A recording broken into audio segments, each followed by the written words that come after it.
and she also represented DePaul from 2009 to 2011 on the Worldwide Vincentian Board for Haiti, and was instrumental in the hands-on design and implementation of microdevelopment, including the project Zafed. So we'll hear more about that as well. And then lastly, of our panelists, we have Dr. Karen Hunt Ahmed, and she represents the Chicago Islamic Microfinance Project. And she too has been very involved in DePaul University, receiving her BA and MBA from Washington University and then PhD from the University of Chicago. She then has taught at DePaul University and currently helps speak on and assist on Islamic microfinance and economics, while she devotes her full-time work to the Chicago Islamic Microfinance Project. Additionally, she has been very involved in both Chicago and Dubai, United Arab Emirates, both in the banking sector as well as private equity. And you will find her edited volume of Contemporary Islamic Finance, Innovation, Application, and Best Practices from Wiley & Sons, which was published in 2013. So please join me in thanking our panelists for today.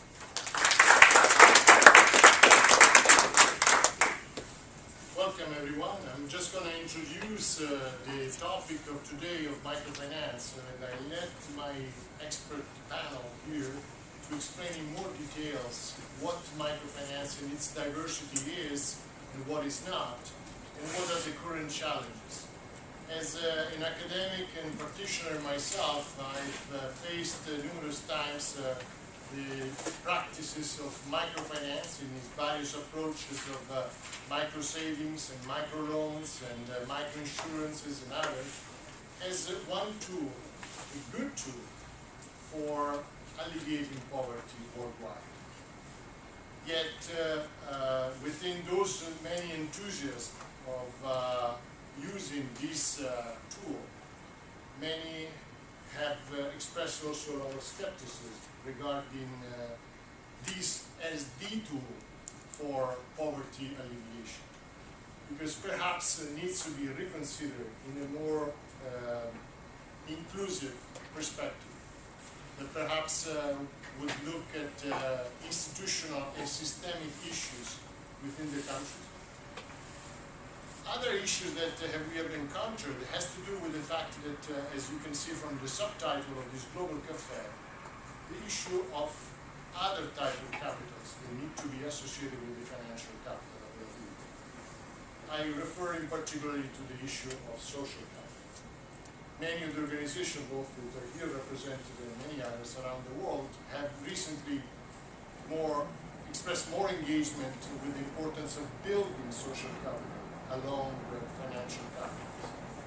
And yet, sometimes in this world of thinking that financial assets are the key to everything, sometimes we realize, especially in extreme poverty, that those are not sufficient. So this is one issue. One issue is the social capital, that we need to reflect upon this, and in the second part of this global cafe, so that we will have time to debate and have a conversation. The second issue that we face in the field has to do with impact analysis. Until approximately 2010, most of the studies on microfinance have been practically done or driven by the MFI, the microfinance institution, some of them here represented. But sometimes not that the individual stories, the great successful stories of women empowerment, poverty alleviation are not important. But sometimes we also need to go in depth and see the real impact at the social, economic level. The third problems or issues that we have seen within the good news of microfinance has to do with the recent approach of many business people who have realized that probably there is more money to make in actually this approach of micro lending than others, as we have seen with the situation like Microfinance and other in Mexico and so forth. So in other words, there has been the phenomenon of the creation of micro loans sharks. And unfortunately, even Mohammed Yunus have been quite vocal, in fighting this kind of trends and recuperating the true value of microfinance that is not just a business, but really an opportunity and a duty for poverty alleviation. So those are just three major challenges that we see within microfinance that we need to think about as we hear more about the good stories and the good methodology of our colleagues here. So I invite everyone to think about reflectively and critically about this, because when we hear the problems, the issue, let's say, of poverty, it's very easy to jump into the action without having a true understanding of the complexity of the issues. And we are here in a university, the universities are about those kind of reflection part. And programs like the World Engagement Institute, like the School of Public Service and International Public Service in particular, we do that because we're not just here to try to make an impact. We want to make this impact to be sustainable and really effective. So thank you very much, and just let's open up to the conversation.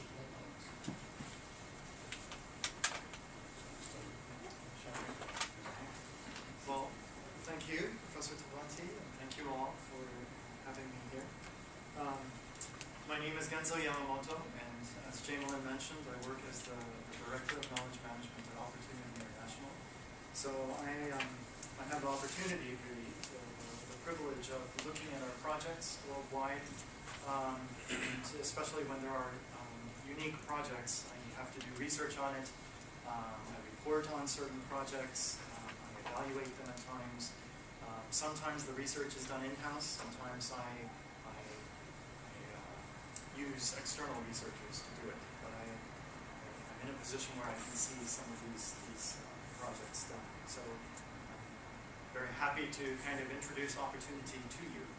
I want to show you a few slides, but for tonight, I knew that we weren't going to get too much time, so I only just gave you some introductory slides. At some point, there is one slide toward the end where I hope to kind of go into some detail, but these will just be introductory slides. I just want to begin by laying out for you, and perhaps for us all to some degree, the problem. So let's see. Here's some of the problems that we face as we seek to engage this world. Half the world lives on less than $2.50 a day. I'm sure many of you already do this. If we were to change the threshold to about $2 a day, I think the percentage drops down to maybe 40% of the world. But it is to say, this is the challenge that we're facing. And the question is there any way to try to mitigate this problem? There are presumably many different ways that we could try, and microfinance turns out to be one possible way, which we hope to discuss tonight. Approximately 1 billion children live in poverty. Here again, this is a large number, and the Millennium Development Goals are attempting, the UN goals are attempting to whittle this down. But this is it. This is what we want to decrease. 70% of people living in extreme poverty are women and girls. And by extreme poverty, I think the threshold people normally use is not the $2 threshold, but the $1 a day threshold. So if we go down to that level, 70% are of the people there are female. Now, understanding this is a little tricky to measure. But in fact, I think this comes from the ILO, and the UN report rightly notes that we need to be careful how we measure this, because there are many people who are in fact poor, and if you compare the ratio between men and women, you'll find that in fact, if you simply go by demographics, well, roughly women and men might be seen as roughly the same. I think women tend to be, there are greater percentages of women than men who are poor, but you can't simply go by demographics. You have to dig deeper to understand and define poverty in a way that includes in its definition the role that they play in decision making, how much income do they earn, and so on. 57 million primary school age children worldwide do not attend school. This is much better than, say, 10 years ago, where it was, I think, the number was closer to 130 million. This has now come down to 57 million. Again, we can talk about definitions, but things are moving, but the number is still high. 2.8 billion people lack access to basic financial services. This all depends on whether you're looking to measure this from the supply side or the demand side. But I think the numbers are roughly somewhere between 2.5 and 3 billion people who lack access to basic financial services. And this then connects to this idea that this is an area where we do a lot of work. In sub-Saharan Africa, more than 80% do not have a bank account. So it's in this context that Opportunity International tries to provide for people access to financial services.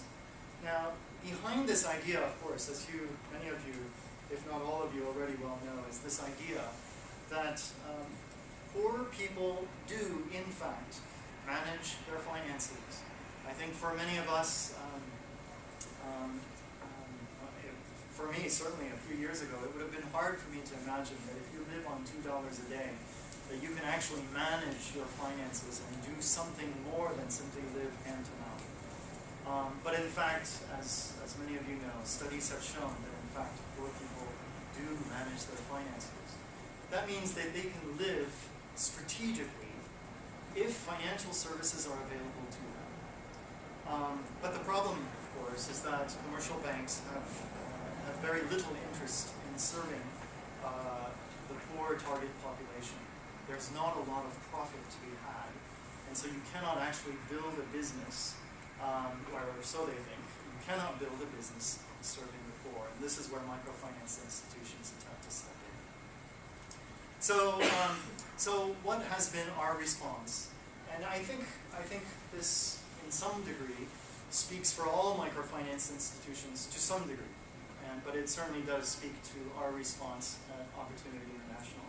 So this is a film that was placed by Professor Tabanti on his website, but I thought it might be worth showing again. So if you would bear with me, I'll show you this 2-minute video.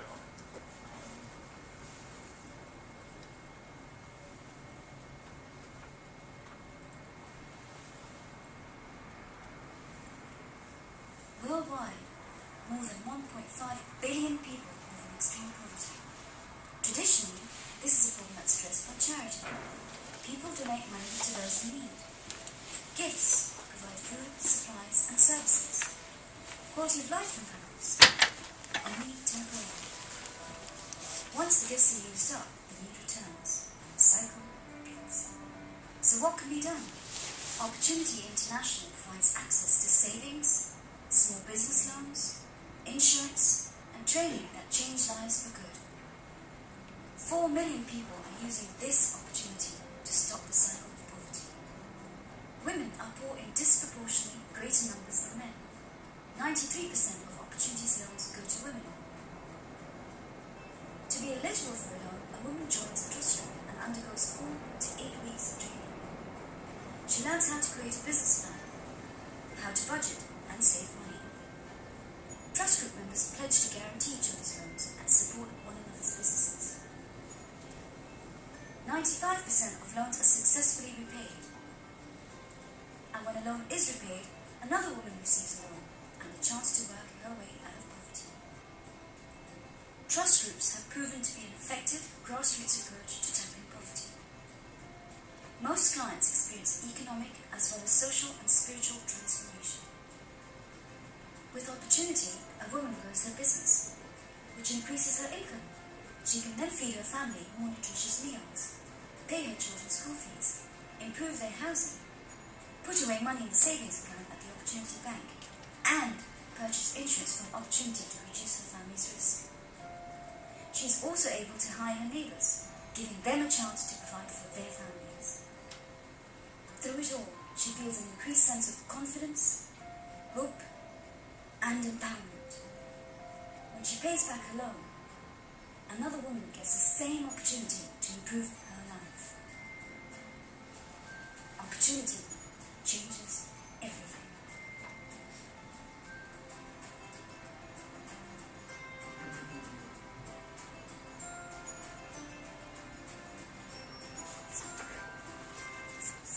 All right, so that's clearly a marketing piece used by our marketing team, I suppose. But I think this is the general idea that microfinance is different from, say, development aid is, I think, the key point. That development aid is money that goes to urgent situations, and it may indeed be necessary. But when the money gets used up, it's gone.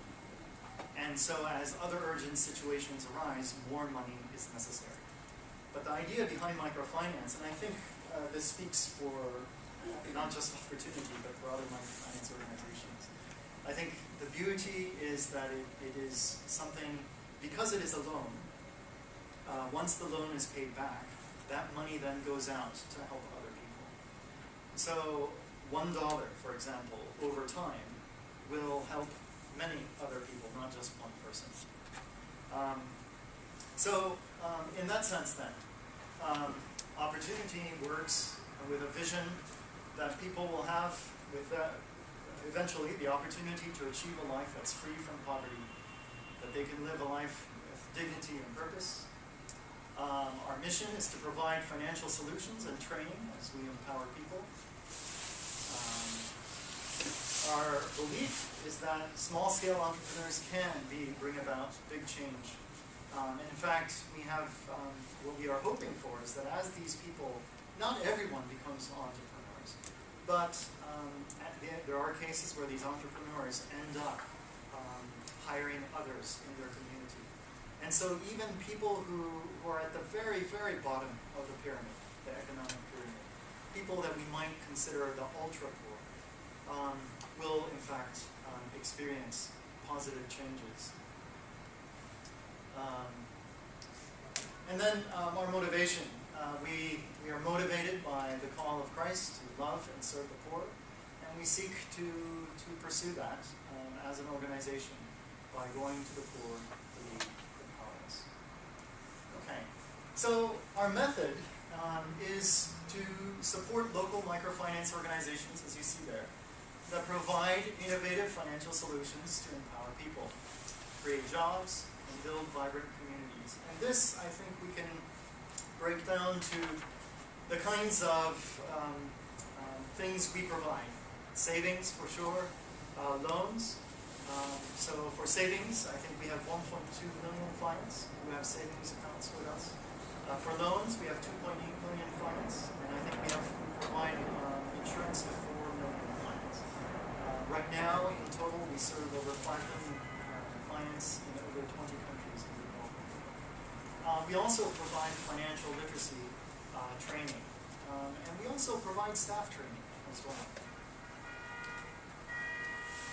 So our hope is that we will have a global reach, but make sure that we are working not with our head in the clouds, but with feet on the ground, meeting the needs of communities as they are experienced in everyday, tangible, real life. So our services, I've already mentioned, loans, savings, insurance, and training. And I'd like to stop at this slide. I'm almost close to the end. I've probably used up most of my time. I think for some people, they might say, financial services sounds great. We all have savings accounts. Maybe not all, but many of us, I suspect, have loans. And we all have insurance if you drive or if you live in a house. And providing these financial services to the poor certainly sounds as a valid thing to do. But you might say that seems somewhat limited. Those of you who are interested in international development will say, oh, but we are interested in so many other things. Health, we're interested in property rights, we're interested in empowering women, we're interested in so many different things. As I look at it, the exciting thing about microfinance is that as you look at all these other kinds of interventions, I think you will find that if you want those interventions to continue in a self-sustaining manner, finances have to become part of the discussion. unless you want to be talking in terms of aid. And so microfinance offers the possibility that if you can work a self-sustaining financial solution into these other interventions can continue as well.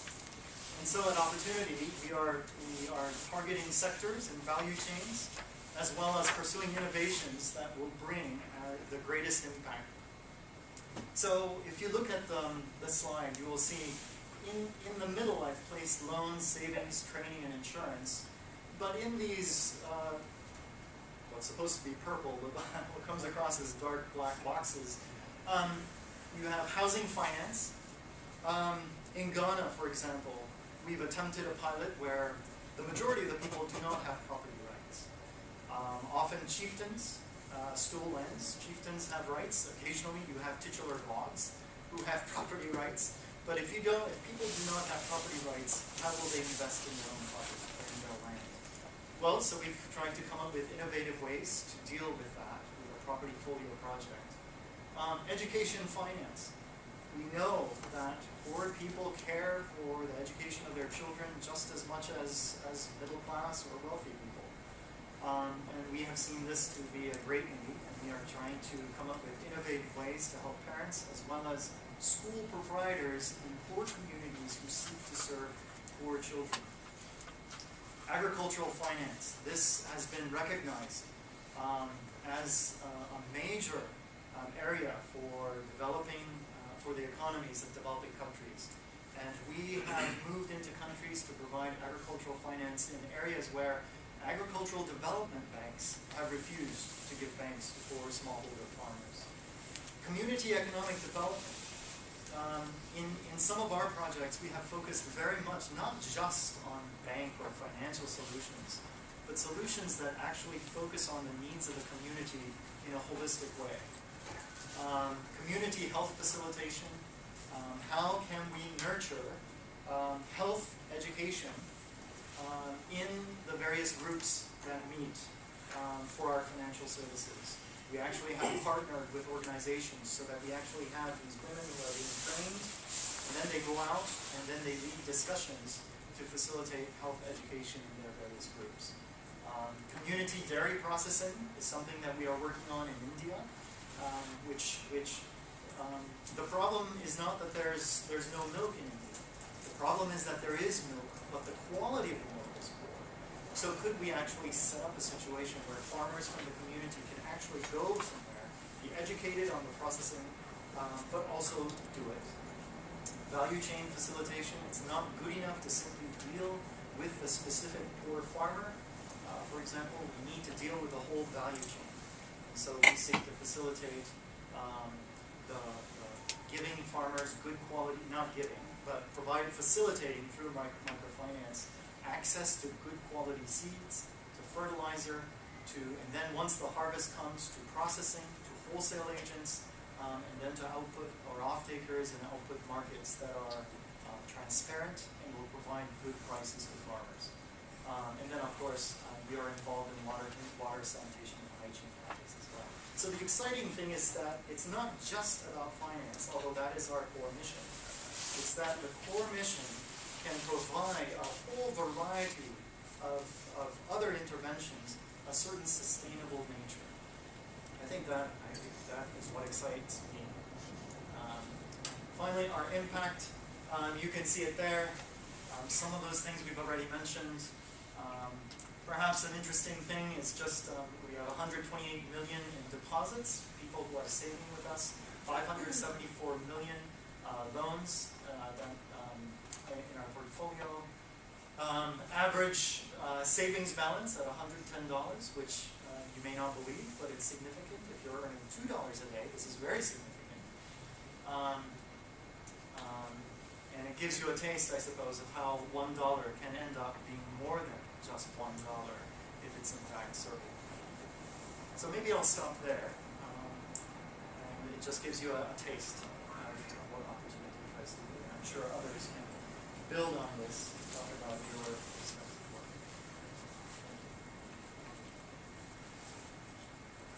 Oh, thank you. I'll stand a little bit. I don't have any visual aids, so today I guess you have to just look at me. So I guess that was a really great introduction. Well, I'm from Axion. I'm senior loan officer there. Basically, what I do is help clients go get through the actual lending process from application to actual closing. I think a major point, what I'll be speaking on is basically microfinance in the U.S. context and the domestic context.